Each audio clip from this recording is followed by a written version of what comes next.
Most people complain that our lives are very short, and the little time we have been given passes so quickly that by the time we understand it, everything is finished. And it is not just ordinary people, but even great wise people say the same thing. For this reason, a very great doctor said, life is short and art is long. Aristotle also complained to nature that animals get long lives, but humans, whose purpose is very great, get less time. The truth is that we do not have less time to live, but we waste a lot of our time ourselves. Life is long enough, and if used well, a lot can be achieved. But when we waste it on useless things, on unnecessary luxuries and meaningless work, then finally at the time of death, we realize that it has all passed long ago. The truth is that we have not been given a short life, but we make it short ourselves. We do not have a lack of time, we waste it. Just as great wealth, if it goes to the wrong person, is finished quickly, but if the same wealth is handled wisely, it keeps increasing. Similarly, if our life is spent in the right way, it seems quite long. Why do we curse nature? She has done well by us. Life is long, you just need to know how to use it. But some man remains trapped in greed, some waste their energy in useless work, some remain drowned in alcohol, and some lie in laziness. Some are ruining their lives in the desire for politics, some run here and there for the sake of making a profit. Some exhaust themselves in the passion for the army, some bow down to the flattery of great people. Many people run after other people's money or keep complaining about their own money. Some people just wander here and there without any purpose, thinking of doing something sometimes and are never happy. Some people do not even have any purpose in their life, and by the time they regain consciousness, death is standing in front of them. That is why someone rightly said, we actually live a very small part of our whole life. The rest is just time, not real life. Bad habits surround people from all sides and never let them come out of themselves, nor let them see the truth. They can never get their true identity back.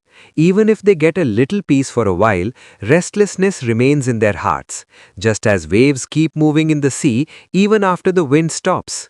They can never come out of their desires. If you think I'm only talking about bad people, then look at those people whose luck people come to see. They themselves suffocate in their own happiness. How many find their wealth a burden? How many trouble themselves in the cycle of showing their power of speech and talent? How many get tired in their fun? How many have not been given time for themselves by the crowd of people? If you look at all the people, someone is asking for help, someone is giving help, someone is fighting a case, someone is defending, someone is giving judgment, but no one takes out time for themselves. Everyone is running for others. The names you remember have the same condition.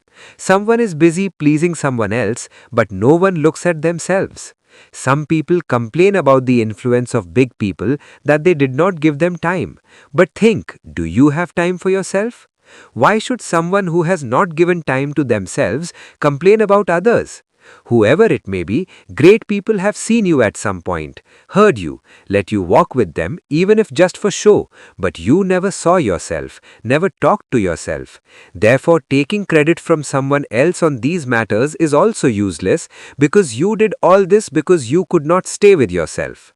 If all the sharp-minded people of the world sat together and thought about this very thing, even they would not be able to correctly describe the total surprise at this error of human thought. People do not tolerate it at all if someone snatches their land or property, and if a small fight happens, they start fighting immediately, but they let someone else take possession of their life. They even give others a part of their life themselves. No one likes to share their money, but we share our life's time with so many. People are very stingy in identifying their property, but when it comes to wasting time, they do the most wasteful spending, while the real stinginess should have been shown here. I want to say to some old man, I see that you are at the last stage of life, lived nearly 100 years or even more. Now calculate your life. Think how much of your time was taken by some money lender, how much by some woman or officer, or some client fighting with the wife, punishing servants, or wasted in the city here and there for your work.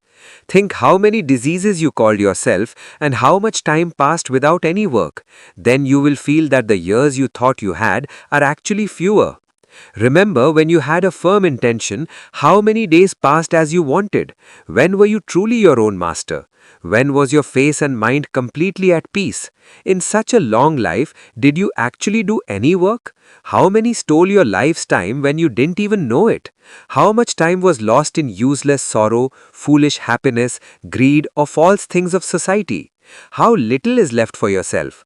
Then you will understand that actually you grew old very quickly. Why does this happen? Because you are living as if you have to live forever. You never remember your weakness. You don't see how much time has passed and you blow it away as if time will never end, while what you are giving to someone else might be the last day of your life. You behave in fearful things as if death is certain, but in your desires you live as if you never have to die. Many people will be found saying, when I turn 50, I will rest. At 60, I will leave all responsibilities. But what guarantee of long life do you have? Who is there who will let everything go according to you? Is it not a matter of shame that we keep the leftover part of our life for ourselves? And when no work is left, then only wise things are remembered. When life is about to end, only then we actually start living. This how foolishness is this, that we forget our death and leave all the wise work for after 50 or 60 years, which very few people reach there. You will see that even the most powerful and high-ranking people often say, I wish I could get a little leisure and leave everything to get a little peace. Sometimes it seems they want to descend from their height just in a safe way, because sometimes only the burden of luck can bring everything down without any problem from outside. Augustus, whom the gods gave the most, always prayed for rest and wanted a holiday from public work. Every talk of his stopped there, the desire of leisure.